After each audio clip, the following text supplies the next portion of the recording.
Hey guys, welcome back to Dr. Narration, the best channel for cheating stories. Like and subscribe to the channel for more cheating stories like these.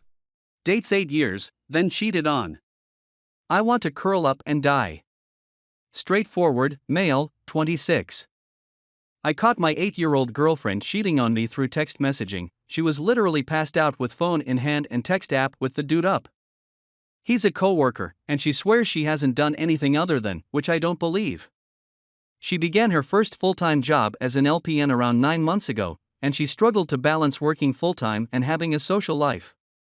She wanted to do significantly fewer activities with friends, and she needed her days off to be spent at home watching TV and doing nothing. It also seemed to have killed her urge. I chose to be patient with her since I had begun full-time work 1.5 years before her, and the existential dread of working for a livelihood was still vivid in my mind. But things never got any better, not really. Then something strange occurred. She claims she still loves me and doesn't know why she did it, but she does feel like we've stalled a little, which I agree, but I tend to put that stagnation on her as I try to get her out and about all the time with little success. The trust has vanished. 8 years squandered. I feel completely useless. A combination of wanting to punch a hole in the wall, give her another opportunity, and want to leave in the morning. I'm not sure what to do. I've been in this situation before, but my previous ex-boyfriends and I had only dated for a few months at most. The only silver lining, which is really just bitterness, is that I earn almost twice as much as she does, and I take all of her friends with me since they've been my friends for longer than I've dated her, and she only sees them when I'm around. After rereading, I see the writing has been on the walls for a while, but I don't want it to be twisted. I've been pleased with her up until now. Even though we didn't get out that frequently. I'm at a loss on what to do. I'm very heartbroken. Edit, after a rather sleepless night, I began moving my today. I contacted her many times about how she tossed away our relationship after all we'd gone through, and how I'm simply crushed. She'll be with relatives out of state this weekend, so I'll get the remainder of my stuff moved. I know I have to let her go at this point. I'm not sure how I'll feel in 5 minutes, much alone tomorrow. But I know it's all over now. She had so many opportunities before being caught, as well as 1 or 2 after, to make things right, and she blew them all. Man, all I want is to be liked. Edit 2. I'm not sure whether anybody would read this now that it's old, but I may save it for myself. Alternatively, you may take it offline and perform the same thing. Anyway. This has been the most difficult week of my life. We severed it entirely when we met in person on Monday. She apologized and claimed she still loves me, but we can't be together just now. F her for being such a coward, and included the "still love you" line. 1/3 of the time I've been weeping uncontrollably and thinking about what might have / should have been, what I did wrong, my failure, or perceived failure, and essentially everything regarding the termination of the relationship. Another 1/3 of the time, I honestly believe I've been lucky and that she wasn't good for me for much longer than I'm prepared to accept.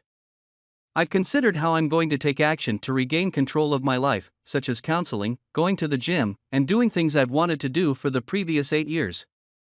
The last 1/3 is a messed up combination of shouting into the abyss that she's an awful person that I'm completely going to take back if she lets me. And that it will wreck my life. This mental process repeats itself throughout the day. Last night was the first time I slept for more than 4 hours, due to an Ambien and some melatonin, just 6 hours. Work has been difficult, but I've managed to show up every day so far. I signed up for Tinder and Bumble on Monday, and they were both removed today. That was a big blunder on my part. Her admitting she's no longer attracted to me is going to mess with me for a long time, I'm sure. Since then, I've seen one of my buddies every day. That has momentarily alleviated the situation. Right now, being alone is very painful. I can't bear listening to music or playing video games, 2 of my favorite escapes. Update, here's a quick recap. After 7 years of dating, they decided to marry. She cheats, I catch her, and we split up. For a time, I lose my mind. It's the worst sensation of despair I've ever had in my life. There are no children present. 4.5 months later, about 2 weeks after the breakup, I was placed on Lexapro and buspirone. I'm now weaning myself off Lexapro now that the main depressed symptoms have largely subsided. I've been seeing a therapist who has been quite helpful in enabling me to think more privately and sensibly about things, not only my ex, but also other relationships and life problems. I've only spoken to my ex once since we broke it off, and it was to tell her that I could owe her some highway tolls.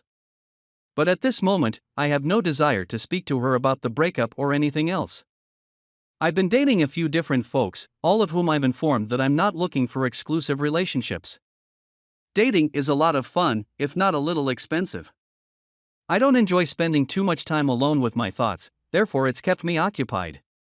Also, holy sh*t, I had no idea how fantastic could be. I assumed it was an issue with me, but I'm very sure my ex was just harassed.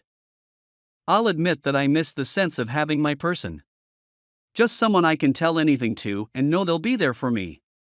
A significant other, you know.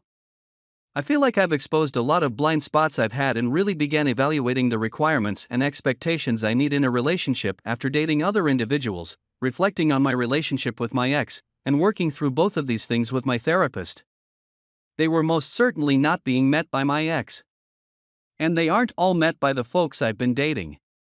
I realize it will be a long journey, but I just wanted to provide an update as a ray of hope for those of you who are going through it. It will get easier. You are not to blame. You are not the issue. For the love of God, don't remain with a cheater when you can do so much better. And, if nothing else, counseling is an amazing tool for getting through this really tough period. Story 2. Brother GF cheated on him. Me Olivia *, 15, and my older brother Ethan *, 26, are very close in their friendship. To me, he's like a father figure, because of the 11 years age difference. He departed 8 years ago and is now residing in Mexico. It was also there that he met his partner, Luca *, 24 female, with whom he has been dating for almost 4/5 years. Since we moved into our house 4 months ago, they have been living with us, for work reasons. My parents, 58 female/48 male, were talking about how delighted they were to finally meet their first grandchild the other day, and I overheard them. I was confused since my parents don't have any children of their own, yet. Then I found out that my brother and his girlfriend are expecting a kid, so I asked more. Last night, they were apprised of the situation. They wanted to tell me the next morning. My parents and I were overjoyed with the news. I was pleased to discover that I would soon be the aunt or uncle of a niece or nephew.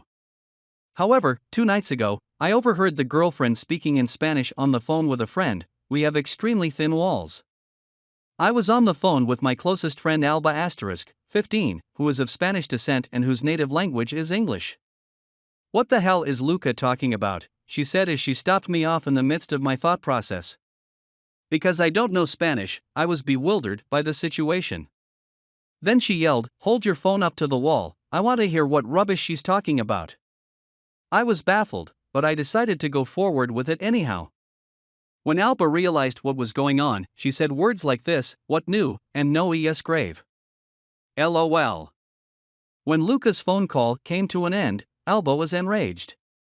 She essentially informed me that Luca was having an affair with Ethan and that the child was most likely not his son. I was taken aback, and I honestly thought she was joking. She, on the other hand, emphasized that she was serious. I raced over to Ethan's location. I told him of everything that had happened. I will not go into detail. He, on the other hand, was not persuaded. He said that I was inventing the story because I was resentful of the fact that I would no longer be the only child. What is completely wrong? I was exited for the baby. He yelled at me, claiming that I intended to end his life and do other awful things in his presence. He kicked me out of the house. He didn't believe me since I was upset and angry at the time. My parents addressed me the next morning, telling me that my behavior had been very wrong and that I should refrain from lying about such sensitive subjects in the future. They encouraged me to refrain from lying in the future. I told them that I was not playing a joke on them. They, on the other hand, did not take them seriously. I made no apologies for my actions. A look of hate and devastation was given to me by my brother, and I was forced to cease talking to him by Luca. So, what do you recommend I do?